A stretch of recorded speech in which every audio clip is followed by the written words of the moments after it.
Ladies and gentlemen, it's time for LeTip Live. LeTip is an organization of like-minded individuals brought together to help each other's businesses grow and flourish. And today we have a very special treat for you. We have Connor Jewett from the Campet group here in Waldwick, New Jersey, right? Yeah, we're based out of Waldwick, New Jersey. We don't live in Waldwick, kind of all around the area. Waldwick's a nice central spot, and I'm happy to be here and happy to be a part of LeTip. Nice, absolutely. So first and foremost, thanks for joining us, and we're going to get to know you on the interwebs. We are live, so if you have a question, comment, or concern, you could put it in the comment section right now, and we can talk to you live right now on the interwebs here. So we're going to dive right into it. Connor, are you ready? Let's do this. All right, awesome. So we're going to get to know you. So first and foremost, what does the Campet group do? So we are, in a nutshell, we're a general contractor. Mm-hmm. We specialize in commercial work. That's not to say we won't dabble in residential work, but it is nice to have a clear focus. So we are a commercial general contractor. We do all sorts of work, basically anything commercial, and that could be retail, corporate offices, small businesses, warehouses, industrial, medical offices, hospitals, pretty much anything that's not your residential house, your additions, kitchen renovations, bathrooms. If it's a commercial building, we can do anything. Awesome. So let's get to know you as well, a little bit about you. What made you get into this industry? What were you doing before this? That's a great question, because I'm asking myself that same thing every day. So I went to school for environmental studies. Didn't know what I wanted to do. I was passionate about the outdoors, the environment, hiking, loved that kind of thing. So after school, I got a job with an environmental consulting company doing just that. And it was kind of doing like due diligence reports for real estate transactions, largely on commercial properties. I was in Manhattan a lot. I was, in some urban areas, warehouses out in Western New Jersey, Pennsylvania. So I really got like a feel for just one little part of commercial real estate in that whole world. My dad has worked in commercial construction, specifically general contracting, for 40, probably closer to 50 years now. So late in his career, in his mid 50s, he went and started his own company. He was working for a larger GC for the first 35 years of his career. So right around was in college. He started his own company. He was in business for about 3 years when I graduated college, and was doing that other job for a little while. And then it just got to a breaking point where I was like, you know what, like I was excelling at that job, but I didn't see a really clear path to a good financial future. I wasn't really passionate about it. So, he gave me an opportunity to come try something different, and, haven't looked back since. I'm in my 9th year now doing this. Awesome. So, yeah. So some of the things that you were doing previously kind of coincided. Absolutely. So you fell in love with the commercial space. Yep. So what were some of the things that you really love to do that coincided? What were some of the favorite perks or aspects of the job that you like? Yeah, I mean, so I kind of grew up around construction. My dad working for another company. I mean, there was a few summers I would, go and help with demolition, or just, doing stuff when I'm 15, 16, 17 years old, different things. He had a buddy, who wanted a bathroom renovated. So I, recruited one of my friends, and, we just went, we demoed the whole bathroom, and, we didn't know construction at that point, but we got our hands dirty and we worked, saved the guy a bunch of money, and we were severely underpaid. It was great. So you're one client that will never have to go to like a rage room. You have rage rooms on a regular basis. That's funny. So I was looking at a reel last night, and I saw a rage room, and the guy was, baseball bat smashing a toilet. I'm like, all I got to do is be at a job on a demo day, and I can do my own thing. Tickets. Exactly. Yeah. That's not a bad side business. Right? Absolutely. So break stuff is up your alley. As of today, what are some things that you enjoy doing? Yeah. So, I mean, outside of work, I have 2 very young kids, Noah, 20 months old, and Logan was just born the day after Christmas. So we're just about 3 months now. So, people ask me what I like to do right now, that's my life. Yeah. Young kids, you can relate. Absolutely. So outside of that, when I like to pretend that I have hobbies still, I like to hike. I used to mountain bike a lot. Again, time, work, family takes away from that. I like to travel, ski, anything outdoors. Nice. Awesome. Great stuff. Any tips, tricks, or anything we should know about? I mean, spring has sprung. It's springing right now. Anything that we should be aware, think about, tips, tricks when it comes to the commercial space? Commercial's interesting because there's probably a lot of tips and tricks with the residential construction, timing, whether you're trying to sell or just fix up your property and have things done in a timely manner before you can enjoy it in the summer, or get something done before the winter, before your roof's ripped off or something like that. But in the commercial space, no, it's kind of a roller coaster. It goes in cycles. Beginning of the year, a lot of companies have money to spend, so they have a new budget and they're looking for capital improvement projects. So we're usually called up anywhere between like December and February for a lot of larger projects that ultimately will occur or break ground throughout the year. But that's usually the time that they're building out budgets and planning for what things are going to cost and what they can fit into their budget. So yeah, this is it's a roller coaster, and when we're never not busy, but when we're I don't even want to say a lull, but when we're kind of in between jobs or anything like that, we have a very nice niche of I don't even want to call it service work, because we don't like to advertise that we do service work. We want to take on the bigger projects, but we do have a lot of corporate partners that we do the larger projects for, and we also do what I consider like service work for. I mean, for example, BMW of North America, their headquarters is right in Woodcliff Lake. That is the national main office headquarters for all the BMW's North America operations, aside from their plant in Spartanburg, South Carolina. So we have a good relationship with them and with their property management company, and they keep us busy all year long. I mean, we'll go in and we'll mount TVs on the wall in some of the executives' offices. Small job, mounting a TV on the wall. But at the same time, they call us up when they need the CEO's office completely redone or rebuilt. Take a wall down, make it exactly, bigger. or some top secret projects that I can't even talk about when they're building like test labs for concept vehicles, and they need someone to come in and basically reconfigure an office space, navigate all the communications and everything.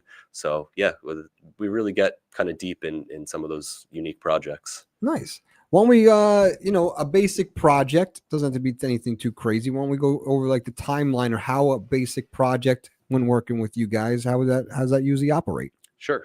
I mean, timeline is greatly varying on the project itself. But from the start of the project,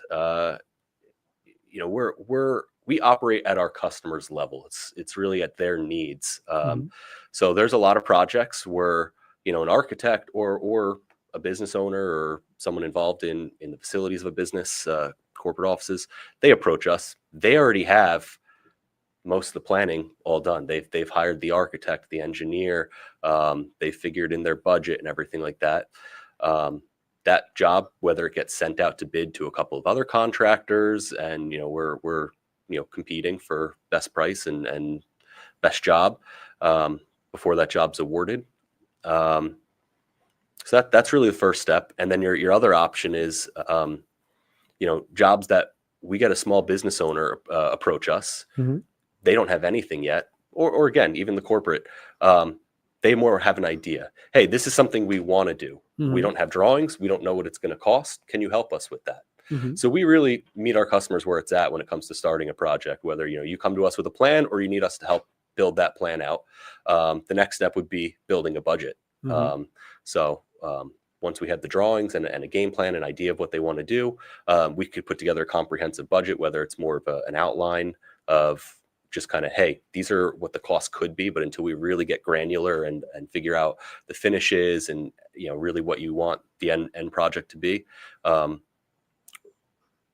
After that, pre-construction. It's really a step by step, and that's something we were talking about before going live here. Is I'm really trying to hone in and work on our standard operating procedures and everything like that. And this is something, an exercise that I've been going through right now is with an operating procedure, creating an outline of the workflow of a project lifecycle for, you know, our employees and even for our customers, kind of to be able to understand that. So I have a document that I could show them. So yeah, you go through those basic steps to start the project. A lot of times there's permitting involved. That would be the next step. Awarding the job to the subcontractors, and then starting construction, going through that whole process. That's a whole zig and a zag in itself, especially when you have change orders involved and just different roadblocks. I mean, it's construction. Nothing goes to plan. It's one of those industries where you have so much planning and nothing ever goes to plan. Even if it's just simple changes, or, you know, you cut a slab open and you find a pipe in the ground that you didn't expect to be there. These things happen. That's awesome. You know, that's with leaving a lot out. That's a project. So there's a ton to go over, and I don't want to leave anything out. So would it be safe to say, and correct me if I'm wrong, you're like the all-in-one solution to everything commercial construction? So like, if they don't have a plan, do you sit with them and develop that plan and those blueprints? And like, I don't want to speak on your behalf, but like, what would be listed under those services? Absolutely. So, I mean, as a general contractor, that's just it. We're general. We can do that whole project where everything's pre-planned and we do it, or when the customer approached us and they have nothing, you know, we have a couple of architects, Pat LaCourte from LeTip being one that we use. And, you know, Pat's great. He'll sit down and he'll work with us on creating a drawing for a project that doesn't have one, just so that we can get permits, or just to help put the vision on paper for the customer.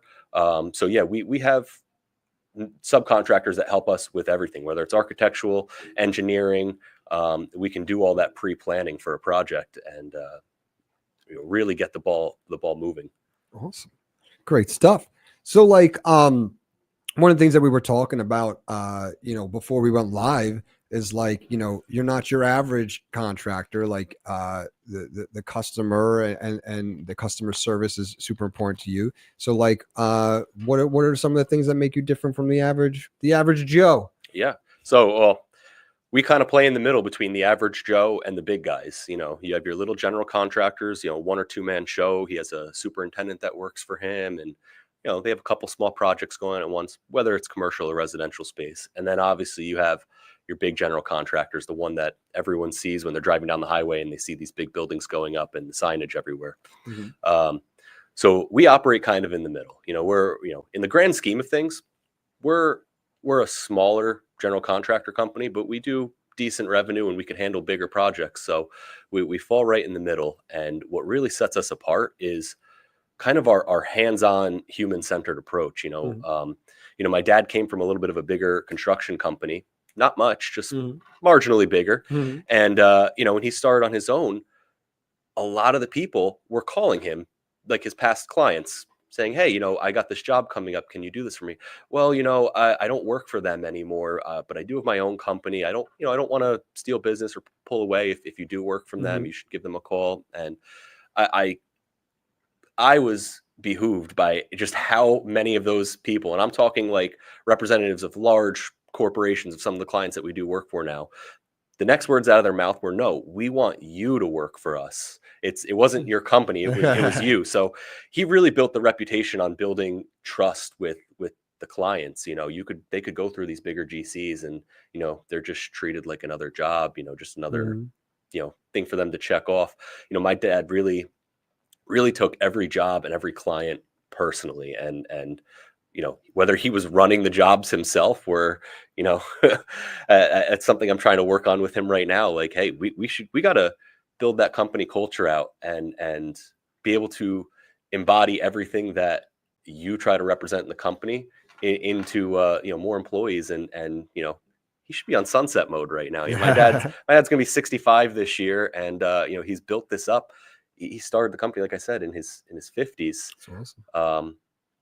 So yeah, I don't want to get too off track from your original question. No, but it's right on. It's all right on track. Exactly. Yeah. I mean, it's really, he founded all this, and this is all on his reputation. That's kind of what I'm trying to do is take the company to the next level, Mm-hmm. build something bigger than either one of us, but keep that approach that is really what got us here. I mean, for the last 13 years in business, it's all been networking, and it's all been relationships and repeat customers. Absolutely. And as you grow, it seems like, because you guys are growing super fast, like the customer service doesn't get lost in your size. Like that's the number one concern, Absolutely. building the relationship. So it's great. You guys definitely want to check them out. Now, I do want to remind you guys, we are live right now. And Brad just tuned in and said, what a great guest, even a better cousin. So it is a family affair here. The family's tuning in. But the reason why I tell you this, because we are live. And if you have a question, comment, concern, you can ask it right now in the comments section, and we'll answer it live here on Facebook and YouTube right now, today with Connor. So please put them in there, and we'll answer them right off rip here. Any questions, comments, concerns you got for me? Anything? Are you enjoying? Are you having a little stage fright? No, not at all. You said Brad, and I'm like, okay, where am I looking? Because Brad's my cousin. So what's up, Brad? How are you?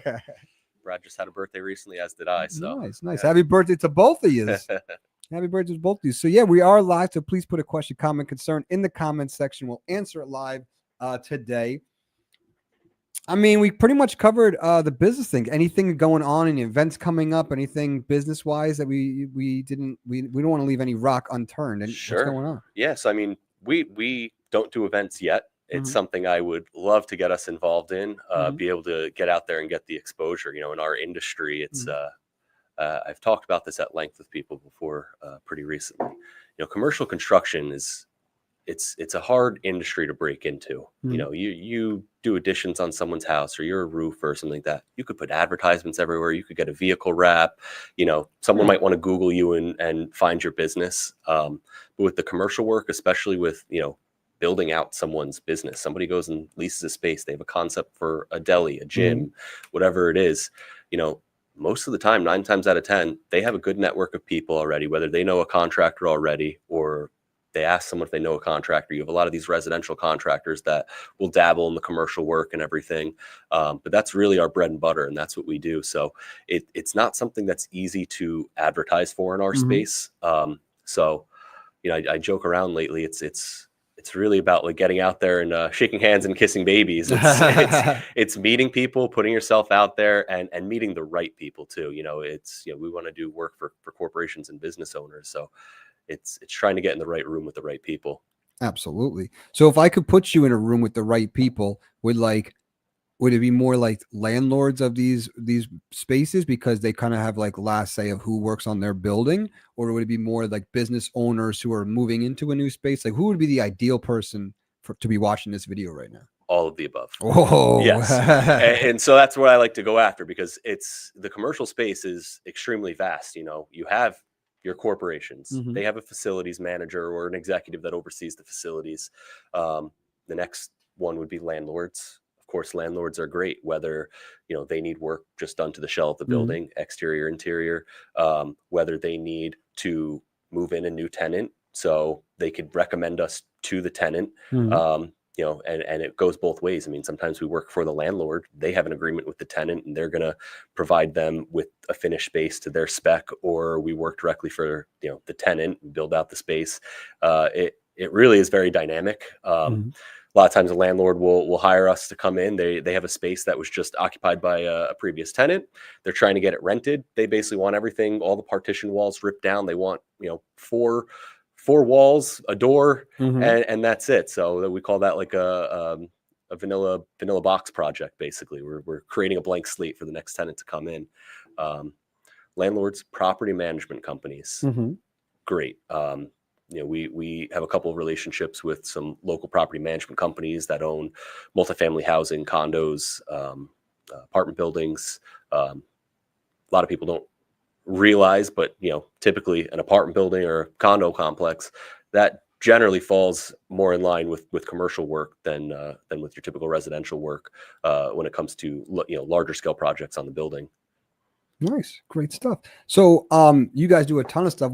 Is there anything that we want to talk about trending wise? Like, oh yeah, open space storefront with like wood panels by the registers? Like what's trending right now? What are some hot themes that you see in the work? Yeah. A lot of people are going, it was a lot of like super ultra modern, that's what it's been for the Mm-hmm. last 20 years or so. Mm-hmm. I'm starting to see a little bit of a trend back from that Okay. to kind of a more like contemporary modern. A lot of people are incorporating, and again, this is commercial, a lot of like wood tones and darker tones. It's less just bright and gray. And Yeah. that's one little thing. Nice. And in terms of trends, and speaking of dying trends, retail. Not a lot of retail right Yeah. now. The retail spaces are being, sliced in half Mm-hmm. and occupied by, super small businesses that, just need a storefront, need a brick and mortar, but there's not a lot of retail, um, by and large, that are going up with spaces that have, room for expansive Mm-hmm. inventory and everything like that. So that's a lot of spaces that we used to do that we're kind of Yeah. transitioning away from. And then of course, office space was, the bread and butter Mm-hmm. of our business prior to COVID. And COVID killed that a little Yeah. bit. It's coming back. We're doing Mm-hmm. more offices, but we really transitioned, and that was a big challenge. Was going through COVID, and that was a breakout year for us in the commercial space. Mm-hmm. Everyone else slowed down, and we stuck our foot in the door with hospital systems and medical offices, Mm-hmm. and we were doing negative pressure rooms and ICUs, and we were subcontracting out the plexiglass panels that you still see everywhere, the little the COVID barriers at registers and Mm-hmm. reception desks. So yeah. So I mean, you basically say yourself the world has been changing, and retail has got its there's a time and place for it, and it seems like we're drifting away from some retail stuff. So what would be like the top, like the most type of job that you're doing now? So it's like more office renovations. Like what is your top like three? Thinking about it, it's really a big variety, but Mm-hmm. office renovations still up there Mm-hmm. and coming back. Um, I would say fitness. We're doing a lot of, Oh, all right. yeah. We over the last 3 years or so, we've done about 5 gyms, Nice. including Ohm Fitness in Wayne, another one Nice. in Park Ridge, and I like to mention that one because that was a great synergy that kind of actually brought me into the LeTip group. Mm-hmm. Was prior to being in LeTip, Pat LaCourte, architect. Mm-hmm. He had a client of his who was looking to open up one of these Ohm Fitness gyms Mm-hmm. in Park Ridge, possibly another location in Wayne. So they were looking for a general contractor, referred us. We established a great relationship with the owner. We did the work in Park Ridge. Kind of in that process is when I joined LeTip, and I come to find out that Eric Garcia in LeTip, who does the glass and windows, doors, and more, Mm-hmm. he's good buddies with the owner of Ohm. They were There you doing go. the glass install. He went direct, the owner and Eric went direct with each other on the glass portion of the work. We did the rest of the build out. And it was just a great kind of segue. It really pulled me into LeTip and showed me the power of that group and being able to connect everyone. Absolutely. Uh, Great stuff. and then medical. There you go. That's your Yeah, third that's a option. third. Yeah. So medical, Nice, tons of nice. medical. Englewood Hospital, the big client of ours, and then we do a lot of other, just medical offices, imaging centers. We did a wellness center. Great work. We used to do a lot Nice. of nursing homes too. Nice. So do want to remind you guys that we are live. If you have a question, comment, concern, put it in the comment section. We'll answer it live with Connor today. Speaking of LeTip, how long you been in LeTip? So I joined LeTip. I guess it was January of last year, 2024. Nice. Wow, full year. Full year. Wow. I think I've only missed one meeting, and it was because I was sick. And if my dad was going to fill in the seat for me, we're running a big job out in Pennsylvania right now. He was out there that day, so no, it's been fantastic. It's in our space, it's hard to get little recommendations for big jobs. Mhm. But the intellectual data that I've been able to bring in from that job, from that group, and the connections, that alone has been more than worth it. And really, all it's going to take is one of these jobs that I'm referred to land, and LeTip will, pay itself in leaps and bounds. Nice. So one question I usually ask on LeTip Live is because it means so much to different. It means different things to different people. So the question is, what does LeTip mean to you? So, I mean, I don't know if I can give you a one sentence definition of that because that's Good. an on spot question. So, LeTip to me, it's a huge resource for any business owner that is looking to meet and engage with other local business owners or higher ups in businesses to generate more business, put more dollars in your pocket, and another big thing is the intellectual information that you're able to gain from that too, and just learning from other people and being able to meet these other business owners, and you're able to kind of gather how they've gotten over certain challenges and grown their business, and even just expand the network. I mean, that's really the bottom line with it. Absolutely. You passed the test. Great answer. Awesome. Great Hopefully stuff. I kept Great everyone stuff. proud on that one. So, I mean, I think we work wise and passion wise, I think we kind of covered it. And is there anything else that we left out or we want to talk about work wise? We covered a lot. Covered a lot. There's always more to cover. Absolutely. But yeah, I mean, I can't bore people to death with commercial construction. That's what we do. Everyone knows what construction is. Everyone knows what general contractors do. I'm going to leave with one very important thing that I've really resonated with for a long time. It's kind of how my dad's always operated, because in our industry, let's just say construction as a whole, every day, shit's going wrong. Even if everything's going right, something's going wrong. Everything could be going right on the job, then you realize, something with an insurance document lapsed. So we're in the business of firefighting. I'd like to get into the business of fire prevention, but that's it's never going to be 100%. You need a crystal ball for that. Yeah, exactly. So the one thing that I like to bring up to just people all the time, whenever employees, subcontractors, vendors, clients, anyone brings me a problem. Hey, this is wrong. We don't know what to do. We're stumped. We can't finish the job. I changed that around real quick, and I kind of took this from my dad a little bit, and it's a John Lennon quote: "There are no problems, only solutions." Ooh. Because at the end of the day, you could have, especially as a GC or a project manager running a job, I have people bringing me problems all day long. It stops with me at that point. How do we solve it? So it's okay. You can bring me your problems, but to me, it's not problems. I'm thinking differently. I'm thinking, okay, well, what's the solution? That's my next question. Where we go from there. Nice. Great stuff. Great stuff. Last chance. The people on the interwebs here live on Facebook and YouTube. If you have a question, comment, concern, put in the comment section. We'll answer it live. It's your last chance to do so. Connor, you think you're ready for the speed round? Ooh. We were talking about this before. A lot of pressure here. We can do it, but I'm going to preface this where I live my life kind of in the middle. I don't really have favorites with a lot of things. So, yeah, it's first thing that comes to mind. Are you ready? Let's do it. Okay. Here we go. Favorite food? Whew. Anything my wife cooks. Nice. Well, really, we anything she cooks, give us her top 3 dishes. My wife's vegan. I'm not. Okay. She cooks amazing food. Yeah. She's going to get mad at me for saying this. She will gladly cook me meat, chicken, steak, anything. How does she know it tastes good? How does she know it tastes good? I'm not kidding you, Doug. It tastes better than when I cook it. Nice. So, yeah, I'm getting brownie points here, but I'm not lying. How does she know if she doesn't eat it? How does she's she know? flying blind. She's flying blind. And it hasn't turned me wrong yet. Nice. Good stuff. So there's you ever watched Ted Lasso?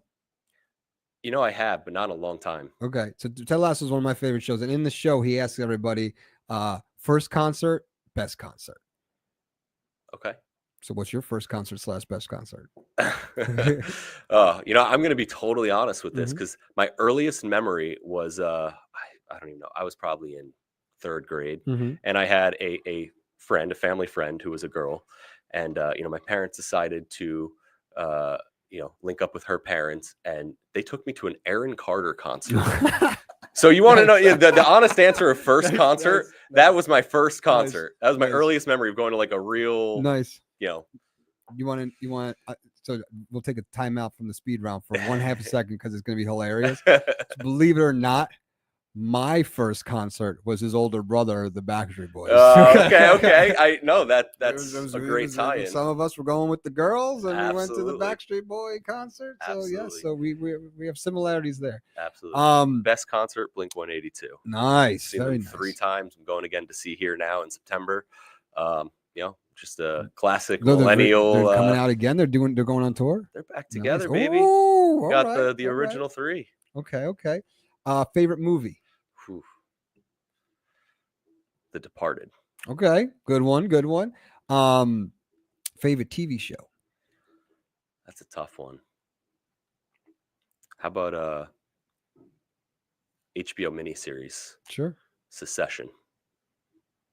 Never heard of it, but okay. Awesome. I'm more of an Entourage guy, but okay. Well, if you like Entourage, Suits, anything like that, this is like the way more serious, way more realistic. It's great. It's a miniseries. It's intense. It's good, and I just enjoyed it. Would that also be because the next question now was like TV? The next question would be streaming, like Netflix. Is that same answer?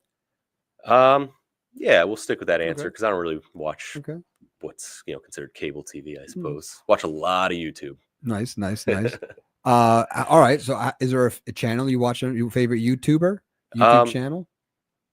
Yeah. So little fun fact about me: I'm like I don't want to be too out there, but a little closet prepper kind of thing. I have that mentality of like, hey, like our ancestors and grandparents, didn't rely on the instant convenience of the world. So there's a channel called Canadian Prepper.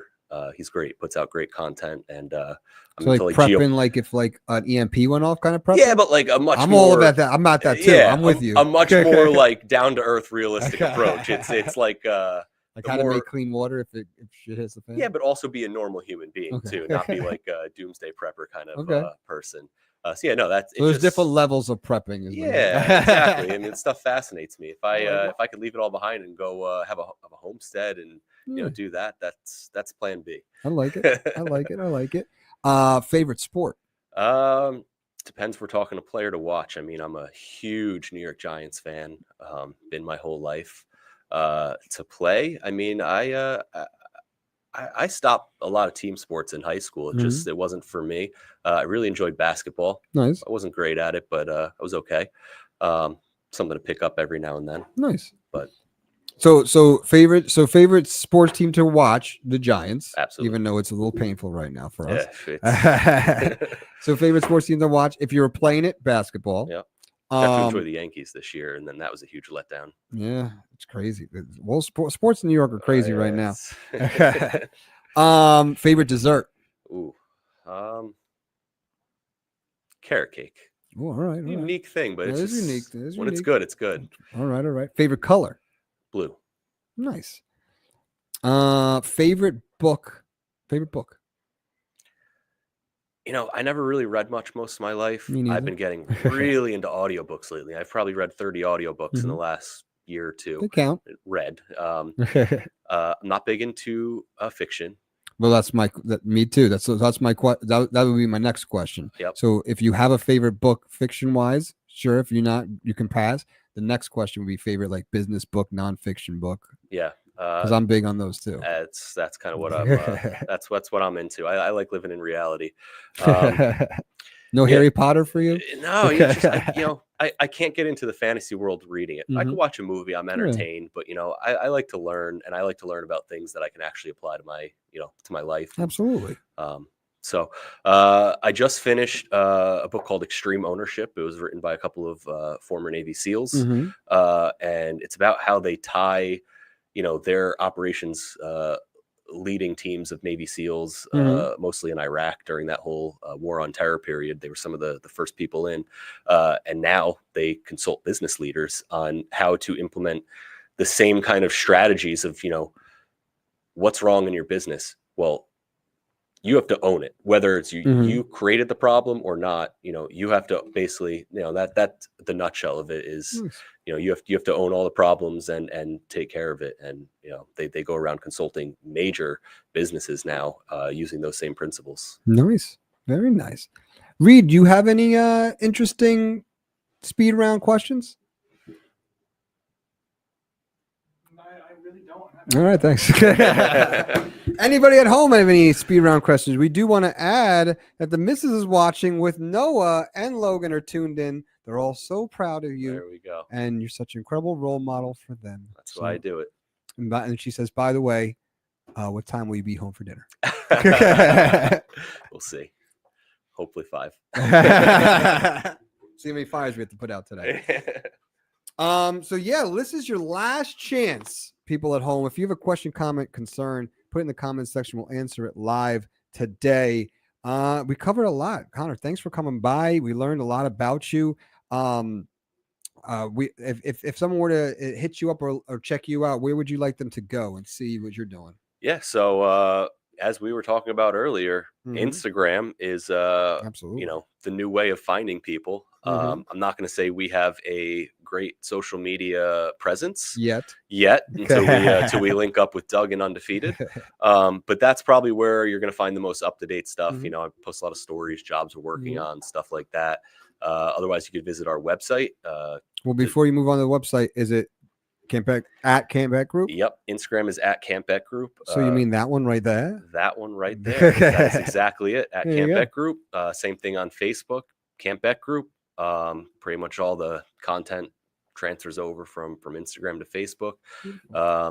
And you could always reach out to info@campetgroup.com with any questions about the business. Yes. Anyone that's following that knows me, please feel free to reach out to me directly, and we'll continue this conversation or hopefully do some business together. Absolutely. Great stuff. Kyle, do you have any questions, comments, concerns, anything we want to leave? No stone left unturned. Yeah. I'll leave it with this because, part of this is wanting to put myself out there and our company out there and get business out of it. So a lot of people think of commercial construction in one way or another. It's kind of tunnel visioned a little bit. Basically, if it's not your single family house, if you're a business owner and you want a contractor to come in that knows what they're doing in the commercial space, the finishes are different, the construction is different, the permitting process, not necessarily different, but we have great relationship and rapport with all the towns around here. We will make that whole process as simple as possible for you. We will help build your budget for you, and we will help work that budget to a number that works for you to get the job done. We're great at value engineering, which is, you get your plans, we price it to the plans, you go, whoa, with that sticker shock. Something we're great at is sitting there and picking that apart and saying, hey, listen, like, what parts of the project are the most important to you? Where can, you give us a little bit of free run to find some more, I don't want to say cheaper, but some more cost-effective options or solutions to get that same result that you're going for, and make the project work for you. And that's a big part of just who we are as a company is we really take that personalized approach to, earn our customers' trust and help them build their spaces. And that skill set is definitely priceless. So if you're in the market and you're looking to do some commercial space, you definitely want to talk to Connor. And again, we'll put his Instagram up here today. Reed, this is your cue to get the music, because that does it for another episode of LeTip Live with you on Facebook and YouTube. And we'll see you next time. Thank you, Connor, for coming. Absolutely. It's been a pleasure. Absolutely. We'll catch you next time. Go to camera 1, Reed. What are you doing? There we go. We'll see you later, guys.